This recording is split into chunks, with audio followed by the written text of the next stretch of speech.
right, welcome back everyone. It's lovely to see you all as always. And let's start by going straight into the superpower state. So take a deep breath, close your eyes or leave them open, whichever you prefer, and go into your superpower state. However you normally do that. So using your word or phrase, using your anchor, or focusing on your subject and how much you love and appreciate them. Very good. Allow your heart to open, feel that expansion feeling in your chest. As you feel that light, you imagine that light or energy shining out from your heart.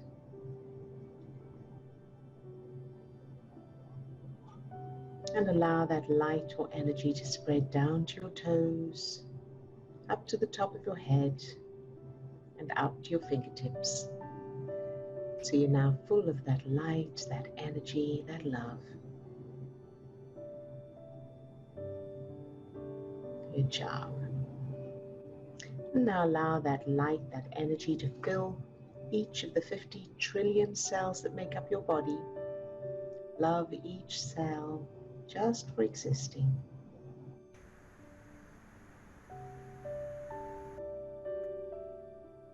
Very good. And now allow that light or energy to fill yourself as a child, any age. Loving that little you no matter what. And then allowing that light or energy to overflow from that little you and fill your whole childhood and everyone and everything in it. Shining that light into any darkness. Loving it all exactly as it is.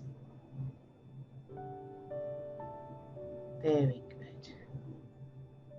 And now allow that light or energy to fill everyone who's on the call today. All those on camera, all those who are off camera. Love each one just for existing. Very good. Good job. All right, you can open your eyes if you have them closed. And let's check in with each person, find out how you're all doing. So Lisa, you're first up on my screen. How are you today? Oh, good. Can you hear me okay? Yes. Okay, great. Because I have new headphones on. I didn't know. Right. Okay, so this is from your book. Great. Getting into a state of unconditional love before going into work, into a meeting, or for an interview will fill you with your power. So this will, of course, raise your energy, affect your posture, your presence, body language, tone of voice, and things you say, and your expressions. And it will all be natural, an automatic result of the state you're in. You will feel calm and in control, and you will give the impression to others of being confident and competent. And use your superpower with clients and customers. Getting into that state of unconditional love before you see a client or customer will directly affect the results you achieve. And you'll find that it'll be extremely effective, especially with a difficult person. So I thought that was really good. Yes, very good. Good one, Lisa. Thank you for sharing that. And yeah, I have nothing to add to that. I think that's pretty much says it all, right?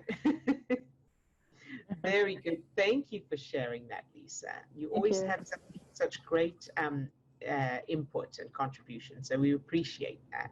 Thank you. I love your books. Thank you. All right, and Swasti, you're next up on my screen. How are you today? Hello, I'm good, thank you. Good. So there was something in the comments just now, and just briefly, and they said about like being smart, and that hit me, and I thought, oh my god, how can somebody say they're smart about themselves? And I've been actually feeling that like, quite recently, is not feeling capable of anything, like good enough and smart enough.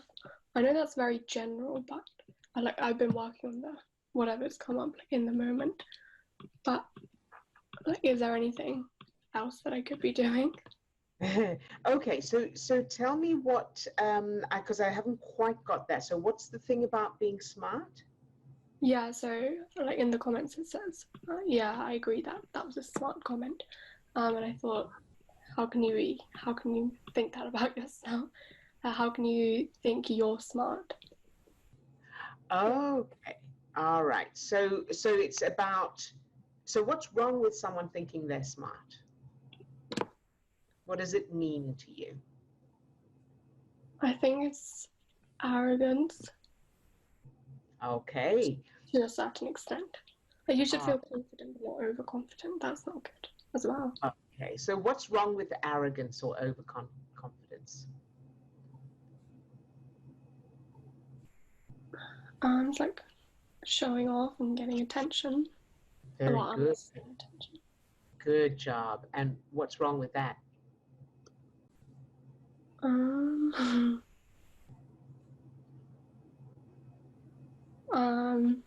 I don't know. Like you could, so you should give attention to who needs attention rather than someone who's seeking it for no reason.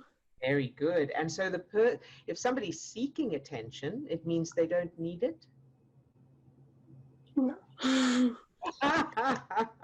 So this is great. Thank you for bringing this up and for answering these questions, because it's very, very common, especially in our in Western culture and that kind of thing, of where we're trained to dim our own light from childhood. Don't stop looking for, oh, they're just looking for attention. Stop showing off. Don't be so full of yourself. Who do you think you are? These are very, very common programs. But the interesting thing is when you drill down and ask those questions, well, what's wrong with it? How do you know it's bad? What's wrong with it? It pretty much boils down to absolutely nothing. And the reason is because there is nothing wrong with wanting attention. Everybody wants attention, and it's okay. It's okay to want attention. Now, there are more productive and less productive ways of getting that attention, but wanting attention is not bad. In fact, it's a natural survival instinct. This is not just about, oh, I want attention. This is about the subconscious being wired with the instinct that if I don't get attention, I will die, because the tribe will reject me and I'm not designed to survive on my own.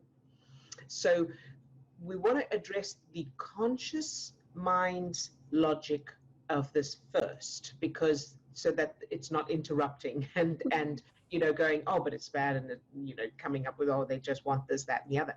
So we want to get that out of the way first, and then we can reprogram the subconscious. So let's look at so thinking you're smart or being so first of all, arrogance. And this is something I've shared before. I don't know if it's been in these sessions or not, but arrogance is actually a symptom of low self-esteem and lack of confidence, rather than thinking a lot of yourself. It's actually a way of trying to cover up or make up for or cope with feelings of feeling really big. that. It was like a snake. Okay, well, It was a big So that's number one. So if someone is appearing to be arrogant, if it's arrogance, it may just be confidence, but if it's arrogance, it means that they're trying to make up for lack of confidence or lack of self-value. Yeah. Does that make sense so far? I think you said this before. Yeah, oh yeah, okay. yeah. You talked about my cousin, I think. Yeah. Right. And then so that's that bit. And then when you think about it, when you ask yourself, so if someone says they're smart and they believe that they're smart, what does that mean? They're just telling the truth then, right? That's like saying, I've got fair hair, or I've got dark hair, or I've got blue eyes. It's just a fact. Or I'm hungry, or I've had enough to eat. It's just something that we give the meaning to it.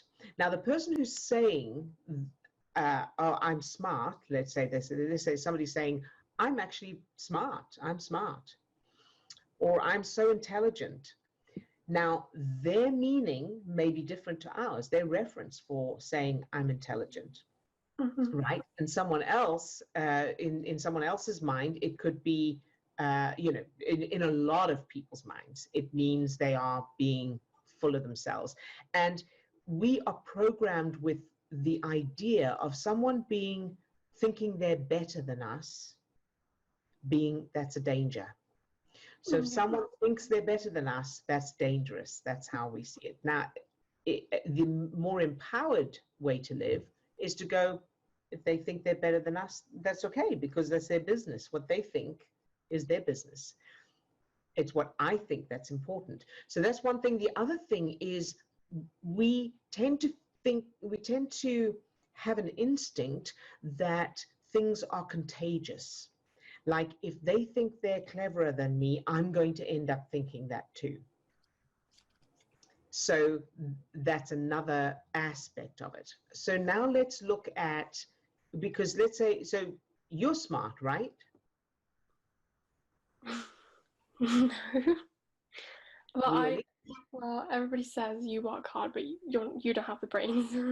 You're not smart. Oh, and You who's don't get things easily. Well, to be honest, I never understand things the first time. I always have to repeat them again. Okay, and who's everybody that says this? Oh well, like teachers at school, and then my parents as well. So with my sister and I. So my sister's smart, but she doesn't work hard. I work hard, but I'm not smart. That's why I have to. Okay, so now I'm going to tell you a secret. You and your sister have exactly the same potential. It's just the way the brain has developed during those early years, which is determined by your experiences. You've each had different experiences. And what happens is early on, many parents start to label their children, number one. And even if that label is not true yet, the child will then live up to the label. And I've spoken to parents about this when, if a child starts lying, whatever you do, do not say the child is a liar, because the child will become a liar, even if they weren't before. So we live up to what we're told, because as children, we're sponges. So we're learning who we are and how to be in the world and how the world works by what we are taking in and the meaning we give it, and based on everything else we have. So it could have been, I'm going to give you a little example. Let's say there was something that you had to learn when you were very small, and it took you a while longer because you were hungry, you hadn't had enough sleep, or you were just feeling bored, or you were feeling stressed, which is probably the one. You were feeling stressed, so your prefrontal cortex wasn't online, and so you took a bit longer to learn it. Your sister, on the other hand, whenever she learned whatever that was, she happened to be in a good mood, her prefrontal cortex was online. So then the parents spot that, and they don't know any of this, of course. They don't know what's going on in the brain. So they go, oh, and the obvious thing to them is this one works hard, but she doesn't have the intellectual capacity. This one is the opposite. And then, so even if they never told you that and they just believed that, it would come through to you in ways, unconsciously. But if they also told you that, then you definitely, there's no way you're not going to become that label. Yeah. Does that make sense? When you say that, some things just click. Like when I was young, so my auntie and my dad told me, like, you work hard, but then there will be struggles, and you will come down, and then you have to come back up, right, by yourself. And that's exactly how I feel like with the stage of my life that I'm kind of at. Yes. I did come down, and I had to come back up by myself, kind of thing. Yeah. Right. And so the great news is that, up until now, the car that you've been sitting in has been riding on automatic, depending on who decided that, they were going to put stuff in. now you have the ability to take the wheel and go, okay, I see now that's how it's been, but now I choose something different. And it's like, I've been sitting in the cinema watching a horror movie, but now that I know, I'm in a cinema and there's a musical comedy playing next door, and then you can leave and go to, and then now you can choose. Yeah. Make sense? Yeah, definitely. Because as you know, the brain is plastic. Well, it's not plastic, but you know what I mean. It's changing all the time. So as you learn new skills, get new information, it's changing structurally all the time anyway. So even if that has been true in the past, doesn't mean it has to be true. Mm-hmm.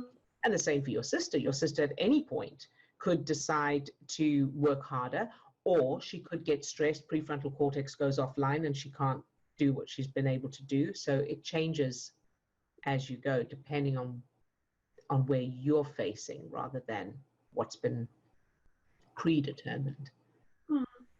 Yeah. How does that? Yeah. Yeah. Very good. Yeah. You're very welcome. And so now let's think about, so let's think about this now. You have got through high school, right? Yeah, like I finished my education at school. Fantastic. And you're about to, you want to do, you want to go for medical school? Yeah. And you got A star and 3 A's, right? A star and 2 A's. A star and 2 A's you got, right? Which was more than you were expecting. Yeah. So are you smart? I think that's another thing, because I didn't sit the exams and get the grades. Like the teachers kind of gave me the grades. So I don't know. And why do you think they gave you those grades? Because I remember you being worried the teachers wouldn't give you those grades. Yeah, because they didn't think I was one of the smartest in the class. They just thought I worked hard. But then they were like, everybody has bad days. What if you have a bad day in the exam? Yeah. And we predicted you. So they predicted me 2 A stars and A's, because they have to do a prediction at the beginning of the year. And I didn't, what they gave me was A star A, so one less than what they predicted. Right. And so do you think this was because you're not really smart, but they felt sorry for you? Oh no, they've done some damage to some people. Right. They've really done that. Very good. So the question is, are you smart? Yeah, I guess so. Yeah. And how does it feel to say that or to admit that? Yeah, it feels okay. So that's what you want to work on. You want to get to the point where it's a fact. It's a matter of fact, because it is a fact. Because if you weren't smart, you wouldn't have been able to get what you've done, no matter how hard you worked. Okay. Right? Yeah. So you have to be smart to have been able to do that. Mm-hmm. That's true. And so what you want to do is get to the point where you go, yeah, I am smart. And you accept it and you're proud of it and it feels nice. Okay. And that you appreciate it. Mm. Because there's nothing wrong. That's the thing, is to be appreciative. I'm so glad I've got, the intelligence that I do have. I am smart and I'm thrilled with it. Thank you. Right? Good for me. Yeah.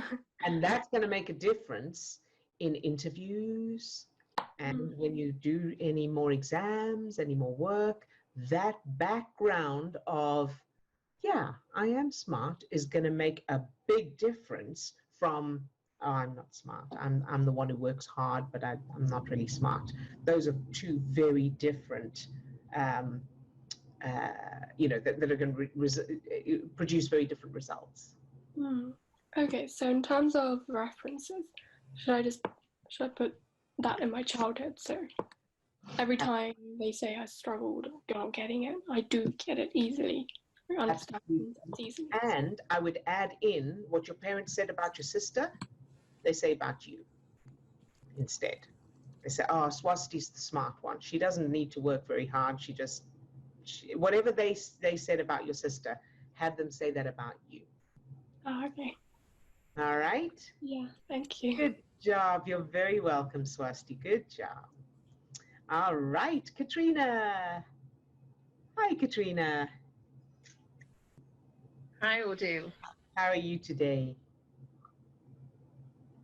Yes, I'm good. Why not? Okay, good.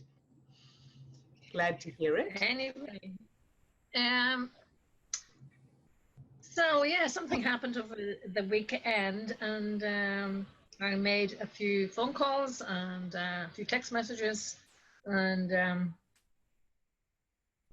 the bottom line was there was no response, which was, to me, seemed rather strange. That why would the friend do this? But thought, right, okay. So I've ended up with I am confused why she's not responding. Okay, this feeling of confusion and then feeling annoyed, I suppose. And do I phone her to see what happened, what has happened, or wait on her? Okay. So, and I know Steve has given you a lot of help before we started the session recording and that. So that's great. So whatever he's given you, you know, that's great as well. What I want to add to this is I want to ask you, what does it mean to you, the fact that she hasn't replied to you? What's the meaning? Well, I've written down here that she's not making me special. Somebody's sharing their screen. All right, so Katrina, sorry to interrupt you, sweetie. That was just a bit of a... That's good, it's okay, yeah. So what does it mean to you that she didn't reply? Well, I've written down here, I don't feel special to her, not important to her. I thought I was a good friend, and she doesn't seem to value my relationship. Right. And I don't feel respected. Because she only came into my life about, it's like 4 years ago. Mm-hmm. Not like another friend who's from childhood. And I was sort of thrown, but this took me back to boarding school. Right. Okay, so let me ask, so the point I want to make here is, so it's good that you went and found the references and you know how to change those. One of the things that I want to bring up, and this is the reason I want to do it on the recording, is for everybody for different things. So when you're triggered by something, ask yourself, you know, what it means to you. Because we all have different meanings, and it's of course based on those references. And because, for example, how do you know that she's not really depressed and doesn't feel like talking to anyone?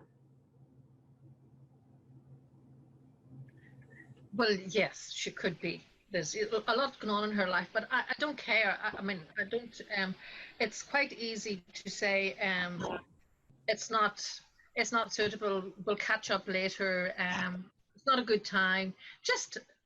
Yep. Now, that is... Yes, and so that's coming from your references, right? So this is about understanding that what we expect from others, how we read or interpret what others are doing or saying, is entirely based on our own references, and we cannot be inside their head and know what they're doing, what their intentions are, number one. And number two, that we expect others to do, and I know this so well because this is exactly how, you know, I was brought up. Surely they should know. Well, it doesn't, you know, it doesn't take much to just say, oh, sorry, send a quick text. I mean, I know that well. But once you really grasp the fact that some people don't have that, it doesn't occur to them, they don't think of that. And so to them, they just are absorbed in whatever, or they think they can't, or for whatever reason, they don't have so in other words, thought hasn't occurred, oh, I know what, I'll just send a quick text to let them know. So their programs are in play. So they may be feeling, oh, you know, I'll do it later, but when I've got some more time, or, you know, there's just infinite possibilities of what it can be. We can't know what it is for them, but we can choose what it is for us. because in thinking of it as they don't care about me or I'm not important, they're ignoring me, and I can't tell you how familiar I am with all of those. Those were my programs as well. But thinking along those lines isn't gonna help at all. It's not going to change anything. It's not going to make them suddenly care, and it certainly doesn't feel good to us. What we can do is go, you know what?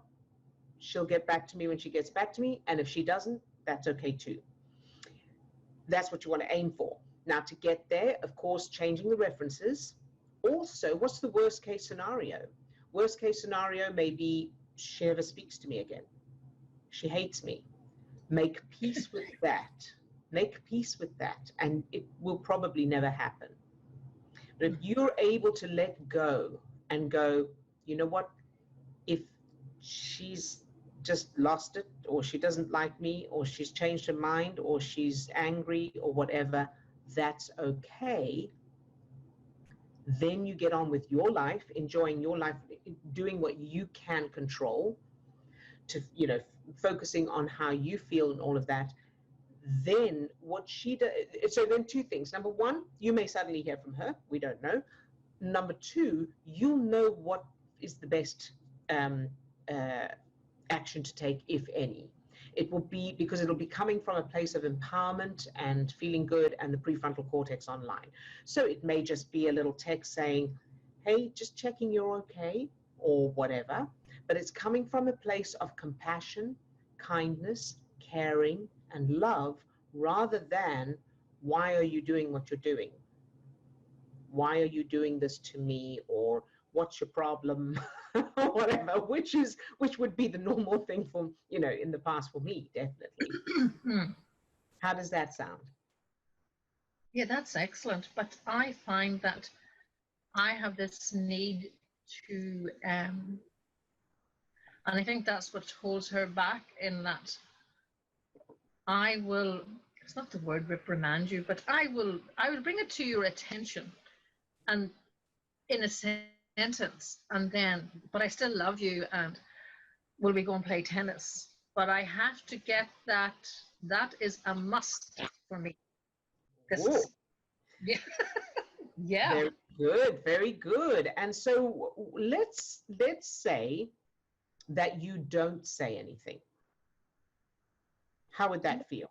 It's eating inside me. It's like, no, I have to, I have to know why.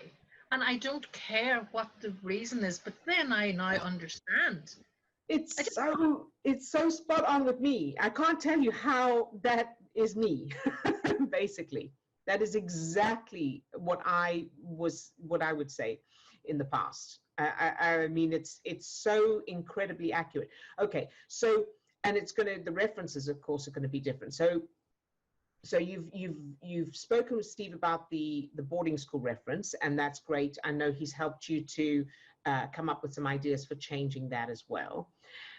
And then you want to look for any references where things didn't make sense, where things, and I'm thinking of one straight away, of course, decisions were made that affected you, that you had no control over, and there was no satisfactory explanation. Okay, Charmaine, yeah? Yeah. So there may be some pieces there that you can change, or some stepping stones you can do. So there's that, and then, because what did it mean to you if you were to think back to that age and that time when your parents sold Charmaine without telling you, and you just found out when you got home, and the way your mum told you, so that whole experience, at that age, what did you take that to mean? What did it mean about you, about the world, about them? Yeah, the same thing. You didn't love me. You didn't respect me. Yeah. Isn't it? Perfect. That's it. So it's got nothing to do with your friend now. Okay. Yeah. Because as you're experiencing this with your friend, your subconscious is referring to that and going, I need to know, she needs to know, I need to get some kind of explanation. This is not acceptable. right? Does that click for you? Does it make sense? So what's my program? What is the, the way you have this? So the feeling of their actions or lack of action proves they don't care about me, I'm not valuable, I'm not important, and they don't respect me. Okay. Their action proves. Okay. Yeah. Yeah. Because someone else with different references, somebody doesn't get back to them and they don't think twice about it. They just think, maybe they're busy, they're probably busy, or I'll catch up with them later, or they may call them again and say, hey, just checking if you got my message, or whatever. Or they may send a text saying, are you okay? So what's driving that is the references. So in some people, those whatever they've got back there creates feelings of concern and are you okay? And I wonder what happened. For others, it doesn't create anything at all. For you and me in the past, it creates feelings of why aren't they? But surely they could just, yeah. I mean, it doesn't take long. Right? They could just send me a word saying, got your message, I'll get you later, or something. Because that's what we would do. Yeah. And the reason we would do it is because we've given meaning to it. So we want to make sure that that person doesn't feel that we are disrespecting them or anything, because that's from our perspective what it means. Does that make sense? Yes. So how do I change that? So actions proves Right.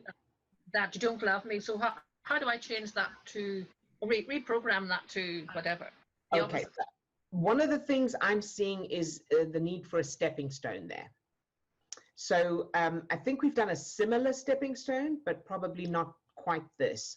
You come home from school, Charmaine has been sold. It was an emergency or whatever. She had to be sold or whatever that happened there. And your parents are very loving, very apologetic, very compassionate. And you react, you cry or whatever, like you would, and they hug you and they go, sweetheart, I'm so sorry. And if it was at all avoidable, we wanted to wait until you got home from school so we could talk it through with you. But this, whatever, she was suffering or whatever, it can be any reason. The main thing is that their main focus is on how you feel and your well-being, and that you still know that they love you and that you're important and so on. And whatever else would have made that little you feel loved, secure, safe. Does that make sense? Mm-hmm. Okay. Yes. And you could perhaps also think of it the other way around. And so if you had a daughter who had a horse that she felt, so the same sort of connection with her horse, and the horse had to be sold or had to be put down because it was ill, whatever that circumstance was, and it had to happen while she was away or at school or on holiday or whatever, how would you have handled it when she got back? And then create that for yourself, for that little you from your parents. Okay. Yes, I would do it very different. I have 2 daughters, so Perfect. definitely very different. Perfect. I thought you might. So I thought you might do it differently so that you've got that reference. So transpose that onto you and your parents, the way you have your parents behave and handle it the way you would with your daughters. Mm-hmm. Does that sound good? Give you some ideas? Yes, absolutely. Look, there's a lot of writing going on here, O'Dale. Good. Oh, text. Yes, I'll come to that. Okay. So first of all, let me just double check now. When you think of your friend not calling you back or not responding, how do you feel right now? Or what thoughts and feelings? Yes, I understand, and I'm letting this thing go that I have to the DDD now. That's that. Good. And then the other thing I want to share, and again, because this is helping others as well, is from now on, you're going to change those references and everything. But in addition to that, from now on, whenever you think of your friend or anybody else not responding, so what appears to be ignoring you, I want you to immediately think of the little you and give her a hug and tell her she's important, you love her. Okay. Say, it's okay, sweetie, you're all right. And you can add your parents in doing that as well. Yes. All right, because it's that little you that's feeling ignored and in danger. Okay. Yes. Wow. Good job. You're very, very welcome. And thank you for sharing, because I know it'll help others as well. Very good. All righty. So who's next? Steve, anything from the chat? Oh, we can't hear you. It's been a while since I've done that.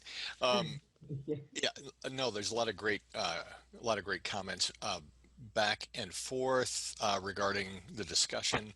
I'm not seeing a specific question, but I think I would like to add. Ilja said if there is. Oh, nope. Okay. Yep. That one just popped up. Yep. Sorry about that, Ilja.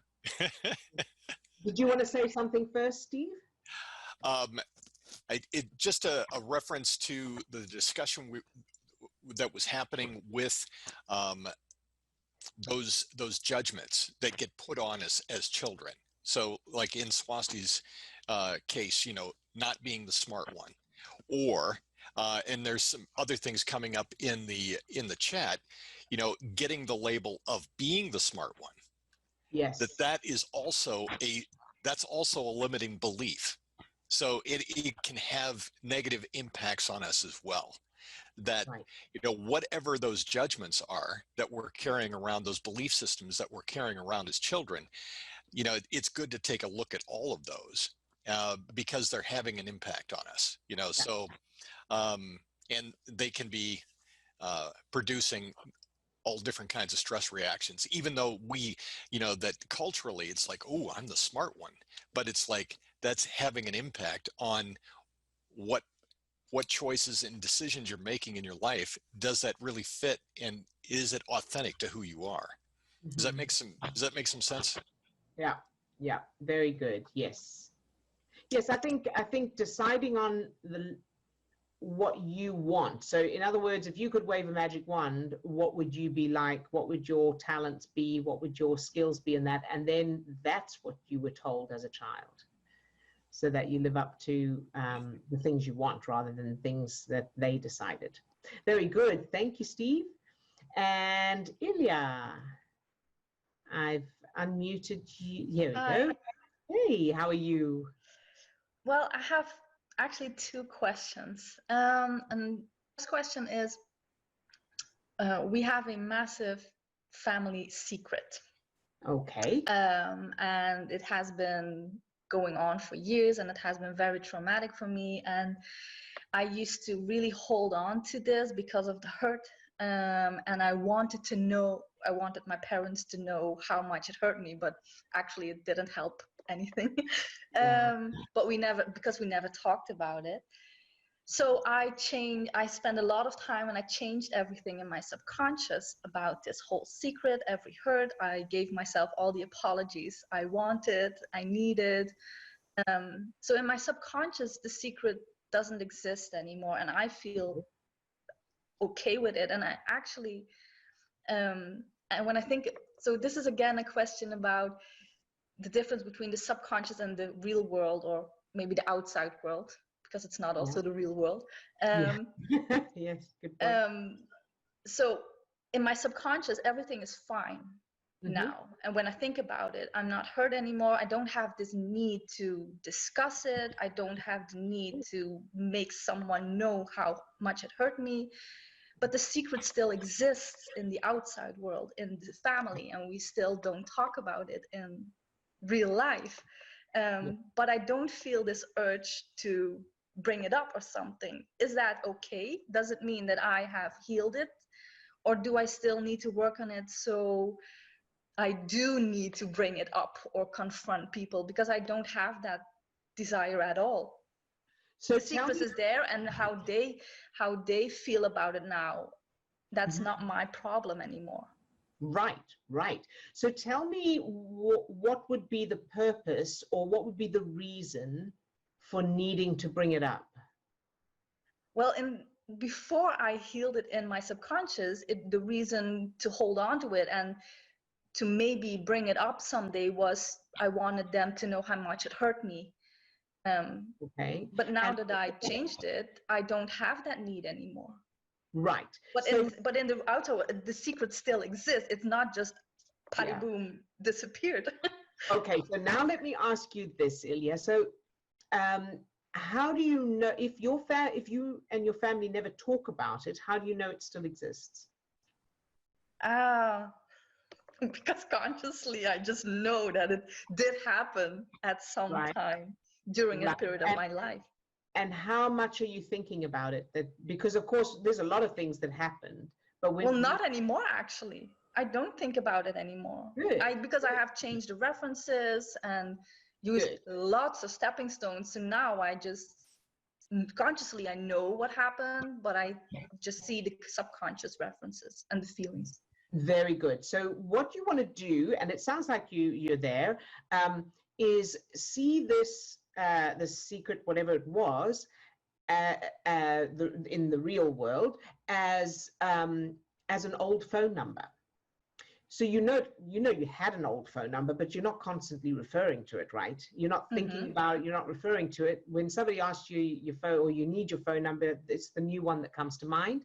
And each time that new one comes to mind, you don't say to yourself, yeah, but I used to have a different one, right? Yeah. So that's how this is. There's no reason to think about it. There's no reason to refer to it. It's old information, like an old phone number that you no longer need. Now, what will make the difference is what we're going to check now. When you think of that secret now, right now, any emotions, any thoughts, any feelings? No bad feelings, actually. Good. And to me, it was very clear that before I healed it in my subconscious, I really wanted to hold on to it and make them somehow know, but actually it was eating me up inside. Yes, very good. Well done. So the answer to your question is no, there's no reason for you to need to bring it up or refer to it in any way, any more than there would be need to refer to an old phone number. Okay, that was actually, so that's I wanted some confirmation about that. So that's a good thing. Second question is something about you brought up yesterday about with your brother dying and referring to the love and appreciation you have. How does that relate to time to grieve?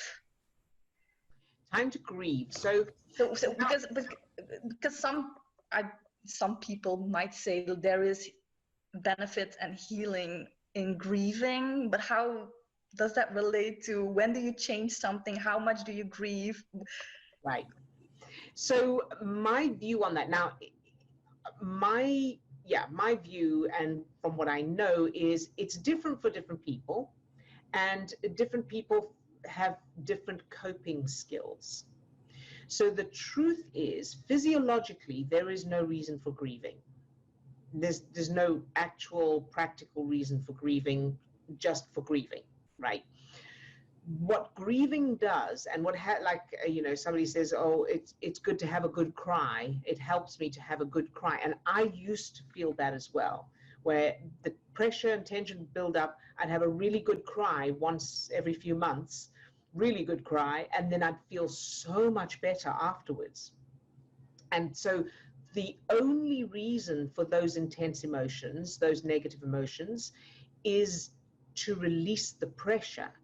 And so if there are thoughts going on. So let's say I was focusing on how the loss and the terrible feelings, you know, the terrible whatever, you know, the circumstances and the fact that I'll never see him again and, you know, all of that kind of stuff. If I was thinking about that, stress chemicals would be building up in my system. And if I was trying to avoid grieving, avoid the bad feelings, avoid the negative thoughts, and going, no, I need to get on with life. I need to be positive. I need to focus on the love and the thing. But that was still going on in the background. Then that would cause a lot of pressure, a lot of tension, and then grieving would help to release that. However, because of what I've changed in myself and because of my beliefs, I am able to genuinely just focus on the love and appreciation without feeling like I'm denying the loss or denying the grief or anything like that. It's just that the grief has been replaced with love. So I'm not pushing away the grief and trying to feel love instead. It's that the grief isn't there because, so an analogy has just popped into my head. If you were told that you were going to be arrested and sent to jail, and then someone said, oh, there's been a mistake, you're actually not going to jail. You could dwell on the fact that you could have gone to jail and that fear and everything, or you could go, oh, that's a relief. Okay, so I don't need to worry about that. I'm not going to jail. And both options are there, and people will do each one depending on their references. So for me, I don't feel like I have lost my brother because I'm focusing on the fact, which is what I believe, that he's still with me. And that, you know, so, and that's a choice. So I'm choosing to believe that. I'm choosing because it makes the most sense to me, and I'm choosing my focus. So sorry, I know I'm waffling a bit, but I'm trying to make sure that I address all the aspects of it, not just for you, but for those watching as well. So I think that's what it boils down to. It boils down to where you're putting your focus determines what chemicals are being produced, which determines how you feel. If you're focusing on the loss, you are producing stress chemicals, and then grieving would help. Grieving, having a good cry, that would help to flush those stress chemicals out, to release that pressure. If you're putting your focus on the love, the appreciation instead, and you've changed any references of what it means. So for example, you know, loss and regret and guilt and all of that of people now, there are references in our childhood, and I've changed those. If you're putting your focus on the love and the appreciation, then you're producing feel-good chemicals instead, and then there is no grieving, for me anyway. It helps because it makes sense because in society you always see like, well, it doesn't matter actually what society says, but right. it's to me so how I understand it now is it's more about allowing, if you have those feelings of missing and lost, that you allow those feelings to be there, and then use actually the unconditional love to fill every feeling you have, instead of just pushing it away, because then it will make everything worse. So it's allowing every sadness there is, and then replace it with love. But it's that makes so much more sense, and there's no time reference to do it, so it can be very quick.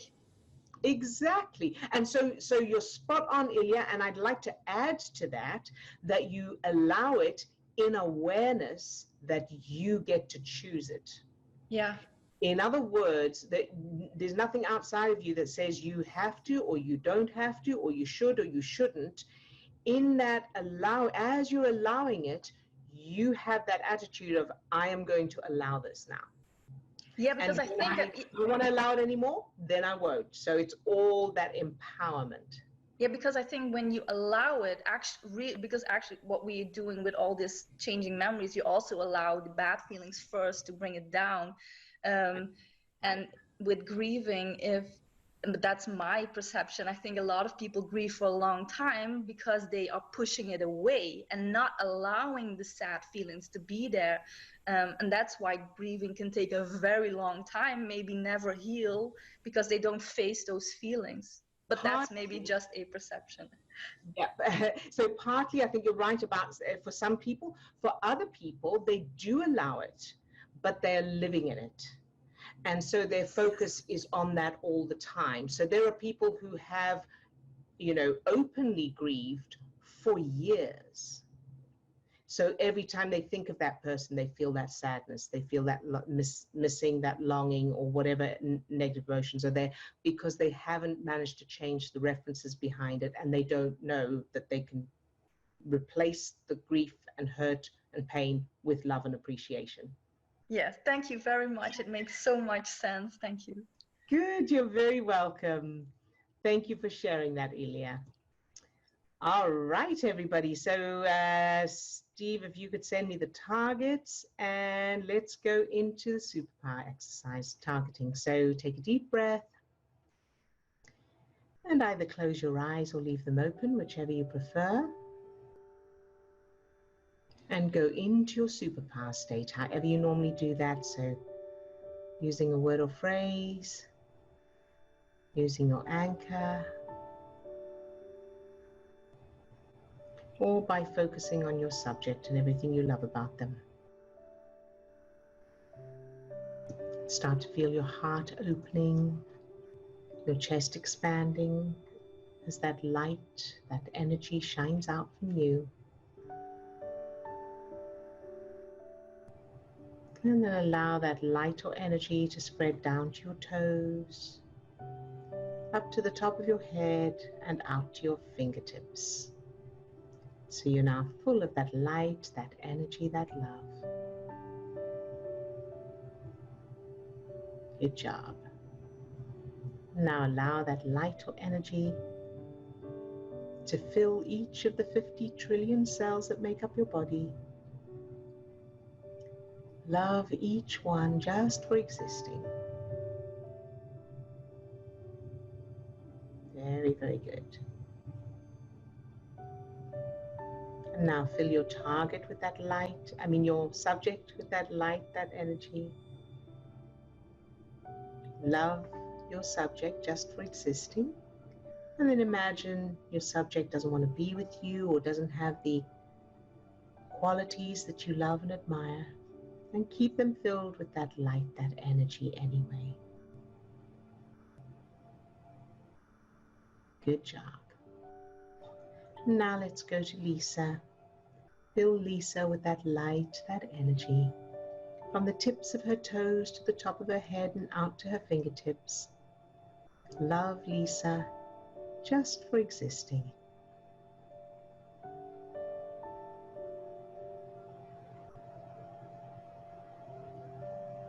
Very good.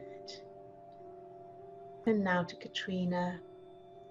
Fill Katrina with that light, that energy, from the tips of her toes to the top of her head and out to her fingertips. Love Katrina just for existing.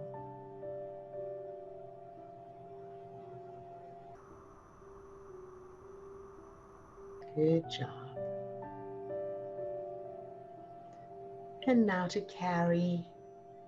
Fill Carrie with that same light, that energy, from the tips of her toes to the top of her head and out to her fingertips. Love Carrie just for existing.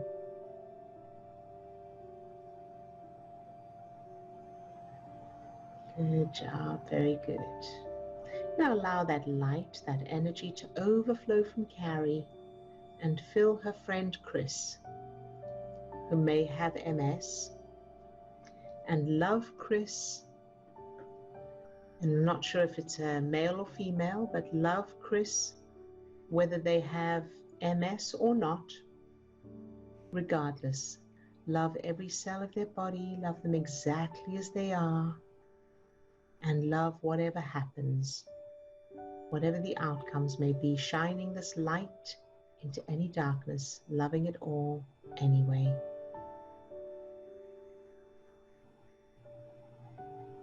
Very good.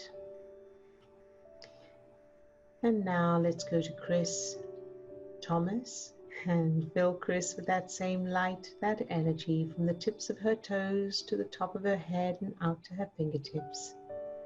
Love Chris just for existing. Very good. And allow that light, that energy to overflow from Chris and fill everyone on and off the screen and those who are watching the recording and those who are part of this community, each with our own gifts, talents, and uniqueness, no matter what, whether we use them or not. No matter what's going on in everyone's lives, love each one just for existing exactly as they are. And even if they don't have any gifts, talents, even if none of us had uniqueness, love everyone, everything exactly as it is and no matter what. Good job. And now to Swasti. Fill Swasti with that same light, that energy.